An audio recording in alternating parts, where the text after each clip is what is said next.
శ్రీమాత్రే నమః. నమస్కారం. క్రోధినామ సంవత్సర ఉగాది శుభాకాంక్షలు ప్రతి ఒక్కరికి కూడా. మనం ఉగాది గురించి కూడా గత కొన్ని ఎపిసోడ్లో తెలుసుకున్నాం. ఉగాది అంటే ఏంటి, ఏం చేయాలి, ఆ రోజు చేయాల్సినవన్నీ కూడా చేస్తాం. ఈ సంవత్సరం, ఈ క్రోధినామ సంవత్సరం ద్వాదశ రాశి ఫలితాలన్నీ కూడా మనం తెలుసుకోబోతున్నాం. ఈసారి మనం చెప్పబోయే రాశి ఫలితాలు ఒక సంవత్సర కాలానికి ఎలా ఉంటుందో ప్రతి రాశికి ఏ సబ్జెక్ట్ వాళ్ళకి ఆ సబ్జెక్ట్ వైజ్గా చెప్పుకుంటూ వచ్చామన్నమాట. కాస్త ఓపికతో వినండి. 1 ఇయర్ది కాబట్టి కొంచెం ఓపికగా శ్రద్ధాభక్తులతో వినండి, స్కిప్ చేయకండి. అండ్ సద్గురు జ్యోతిషాలయం చెప్తున్నటువంటి ఈ యొక్క అద్భుతమైనటువంటి 1 ఇయర్ ప్రిడిక్షన్లో మా ఛానల్ చూస్తున్న ప్రతి ప్రేక్షక మిత్రులకి పేరు పేరున మీరందరూ కూడా ఆయురారోగ్య ఐశ్వర్యాలతో ఉండాలని భగవంతుని ప్రార్థిస్తున్నాం. ఇప్పటివరకు చాలామంది మన ఛానల్ చూస్తున్నారు, సబ్స్క్రైబర్స్ తక్కువ ఉన్నారు. సబ్స్క్రైబర్స్ తక్కువ ఉన్నారు. కాస్త పక్కన చూస్తూ ఉండగా మీ చేతితో ఆ సబ్స్క్రైబ్ బటన్ కొట్టండి. ఆ పక్కన ఉన్న గంట బటన్ కూడా కొట్టేసేయండి. అన్నీ మా ప్రోగ్రాంలో అన్నీ మీకు వచ్చేస్తాయి. మీకు ఈ యొక్క రాశి ఫలితం నచ్చింది కదా, మరి నచ్చినప్పుడు మనం ఏం చేయాలి? సోషల్గా ఇంకొక 10 మందికి వేయడం. దీని అలాగే ఇన్స్టాలో కానీ, ఫేస్బుక్లో కానీ, వాట్సాప్లో కానీ షేర్ చేయండి. రైట్. మరి జాతకం ఎందుకు ఈ జాతకం తెలుసుకోవాలి? గోచార గ్రహస్థితులు అన్నింటిని దృష్టిలో పెట్టుకొని, అన్ని వర్గాల వారిని దృష్టిలో పెట్టుకొని మేము జాతకం చెప్పడం జరుగుతుంది. జాతకం పడుతున్న వర్షానికి గొడుగే కానీ జాతకం జీవితం కాదు. నేను ప్రతి నెల కూడా చెప్తుంటాను, ఇప్పుడు యొక్క సంవత్సర జాతకం కూడా చెప్తున్నాను. జాతకం ఎంత నమ్మాలో అంత నమ్మండి. మీ యొక్క వ్యక్తిగతమైనటువంటి జీవితంలో మీరు చేస్తున్న వృత్తిని గట్టిగా నమ్మండి. మీ యొక్క కులదైవాన్ని నమ్మండి. తప్పకుండా మీరు బాగా ఉంటారు. ఓకే, ఎవరెవరు తెలుసుకోవాలి? 21 సంవత్సరాల లోపు ఉన్న విద్యార్థులు, అది స్త్రీ పురుషులు ఎవరైనా జాతకం అడగకండి, చెప్పము. తర్వాత 60 సంవత్సరాల పైచిలుకు వాళ్ళు అసలే అడగకండి. ఎందుకంటే మీరు గొప్పవాళ్ళు, 60 వసంతాలు చూసుంటారు, మీకు అన్నీ తెలుసు కాబట్టి మీరు కూడా జాతకం తెలుసుకోవడం అవసరం లేదు. సాక్షాత్ మీరందరూ దైవ సమానులే. తర్వాత ఇల్లీగల్ అఫైర్స్ గురించి దయచేసి అడగకండి. గురుగారు మాకు చాలా అప్పులు ఉన్నాయండి. జాతకం చెప్పుకుంటే అప్పులు తీరదు. వ్యాపారమో ఉద్యోగమో చేస్తే అప్పులు తీరుతుంది. మీరు అప్పులు తీసుకున్న వాడి దగ్గర తిరిగి ఇచ్చే శక్తి ఉంటే అప్పు చేయండి, లేదా అప్పులు తీయకండి. అలా జాతకంలో అప్పులు తీరదు. జాతకం చూసుకుంటే కష్టపడాలి. జాతకం చెప్పించి మన దారిని కల్పించుకుంటూ మనం ముందుకు వెళ్ళాలి. రైట్. ఇప్పుడు మనం ఎవరెవరు ఎలా తెలుసుకుందాం అనేది మాత్రమే మనం పెట్టుకుంటాం.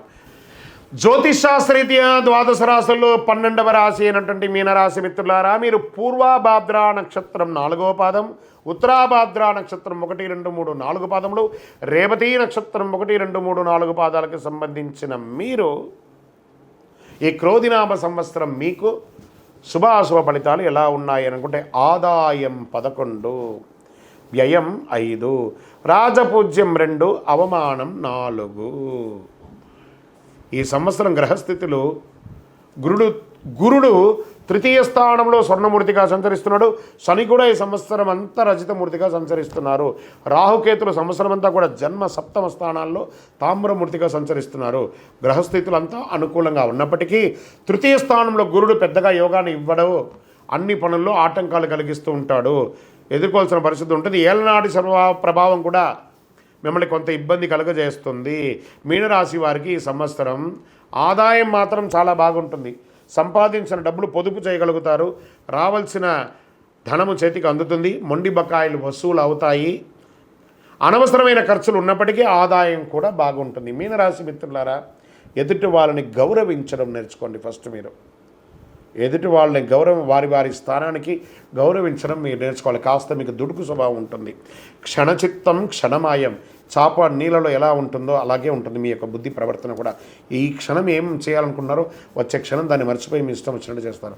అలా కాకుండా జాగ్రత్తగా ఉండాలి.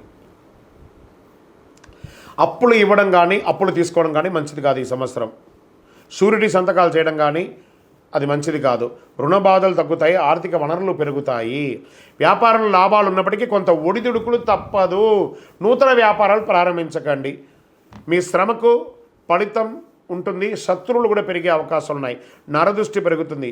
మీరు చాలా జాగ్రత్తగా వ్యవహరించాల్సిన సమయం కూడా ఉంది. అన్ని పనుల్లో ఒక్కొక్కసారి ఆటంకాలు వస్తాయి. కుటుంబంలో కలహాలు, మిత్రులతో మనస్పర్ధలు వచ్చే అవకాశాలు ఎక్కువ కనబడుతున్నాయి. భార్యాభర్తల మధ్య సఖ్యత లోపం అవుతుంది.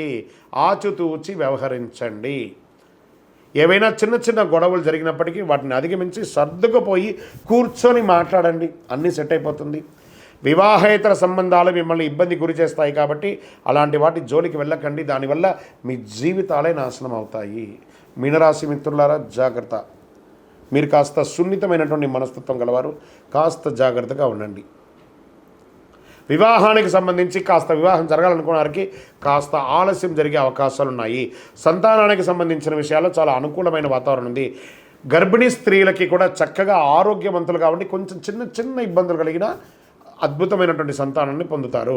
కుటుంబ సభ్యుల మధ్య, అన్నదమ్ములు అక్కచెల్ల మధ్య ఆచితూచి వ్యవహరించండి, లేదా బంధుత్వం విరిగిపోయే అవకాశాలు ఉన్నాయి. ఈ సంవత్సరం మీనరాశి వారికి గృహయోగం ఉన్నప్పటికీ కాస్త ఆలస్యంగా గృహయోగం ఉంది. దానివల్ల రుణం చేయక తప్పదు.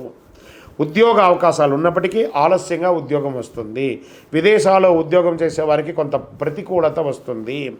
నూతన వాహనాలు కొనుక్కోవడం వల్ల విపరీతమైన ధన నష్టం, వాహనాలు మార్చడం, ఆర్థిక ఇబ్బందులు ఎదుర్కోవడం ఇవన్నీ కనబడుతున్నాయి. రాజకీయ నాయకులకి గడ్డు కాలం. అవకాశాలు వచ్చినట్టే వచ్చి చేజారుతుంది, మళ్ళీ వస్తుంది, మళ్ళీ పోతుంది, మళ్ళీ వస్తుంది, మళ్ళీ వస్తుంది. జాగ్రత్త. ప్రజాక్షేత్రం వెళ్ళేటప్పుడు చాలా జాగ్రత్తగా ఉండాలి. సినిమా, టీవీ, మీడియా రంగం వారికి చక్కటి అవకాశాలు కనిపిస్తున్నాయి. శ్రమకు తగ్గ ఫలితాలు ఉన్నాయి. విద్యార్థులు ఎంత కష్టపడినప్పటికీ తగిన స్థాయిలో ఆశించినంత ఫలితం పొందకపోయినా మిశ్రమ ఫలితాన్ని అయితే పొందుతారు. వాహనాలు నడిపేటప్పుడు జాగ్రత్త. వాహన ప్రమాదాలు జరిగే అవకాశాలు ఉన్నాయి. వ్యసనాల వల్ల సమస్యలు తలెత్తే అవకాశాలున్నాయి. కుల వృత్తులు చేసేవారికి కలిసి వస్తుంది. ఈ సంవత్సరం అనారోగ్యం పట్ల జాగ్రత్తగా చూసుకోవాలి. శస్త్రచికిత్స అయ్యే అవకాశాలున్నాయి, శ్రద్ధ వహించాలి. వ్యవసాయదారులకి చాలా అనుకూలంగా ఉంటుంది. ఆశించిన లాభాలు రావడంతో పాటు ఒత్తిడి కూడా ఉంటుంది. ఓవరాల్ మీనరాశి వారు మిశ్రమంగా శ్రమించాలి. అన్నిటికీ ఒకటే మార్గం ఏం చెప్పండి? గం గణపతి అనమాట. సైలెంట్గా ఉంటే అన్నీ సాధించగలరు. మీనరాశి మిత్రులారా, మీరు 5 అనే ఒక సంఖ్యను ఎక్కువ వాడండి. Pink and red and green 3 colour కూడా మీకు చాలా చాలా చాలా కలిసి వస్తుంది. దక్షిణ దిశ ప్రయాణాలు మీకు చాలా అనుకూలాన్ని కలిగిస్తుంది. దైవ ప్రార్థన చేయండి. మీ ఇష్టదైవ ప్రార్థన, కులదైవ ప్రార్థన చేయండి. మీ ఇంటి ఇలవేలుపకి ప్రార్థన చేయండి. దేవాలయానికి వెళ్ళి నవగ్రహాలకి ప్రదక్షిణం చేయండి. మీ వయస్సు ఎంత ఉందో అన్ని నువ్వుల నూనెతో దీపం వెలిగించండి.